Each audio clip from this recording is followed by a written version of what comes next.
Hindi na lang po dito sa Maynila maaaring masaksihan ang animated o gumagalaw na Christmas display na pinasikat po noon na isang department store sa Cubao. Sa Santa Rosa po sa Laguna, ang kapanganakan ni Jesus tampok sa kanilang Christmas on display sa plaza.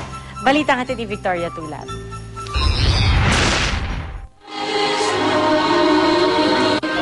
Simple lang ang disenyo pero makabuluhan ang mensahe ng Christmas on display na ito sa plaza ng Santa Rosa, Laguna. Dito ay kinukwento ang pagkasilang ni Jesus sa sabsaban. Sa di kalayuan, isang anghel ang lumapit sa mga pastol at ibinigay ang magandang balita. Hindi rin nagtagal dumating ang 3 hari na may dalang regalo para sa sanggol na si Jesucristo.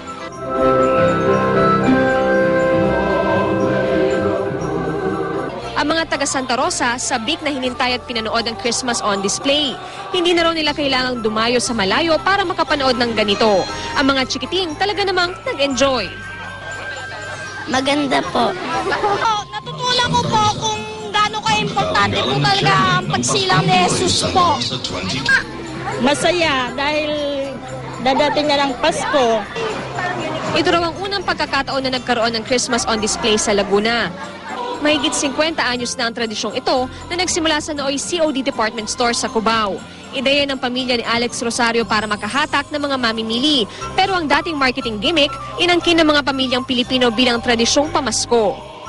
It started out with one mannequin, one moving mannequin, and from there, it spinned off into something that people would look forward to every Christmas. To the children and to those who have grown up with it, kinahanap-hanap pa rin nila. Bukod sa Christmas on display, buhay na buhay din ang plaza dahil sa higanting Christmas tree na pinalamutian ng naglalakihang bituin. Meron ding mga tiyangge para sa mga nais mamili. Victoria Tulad, GMA News.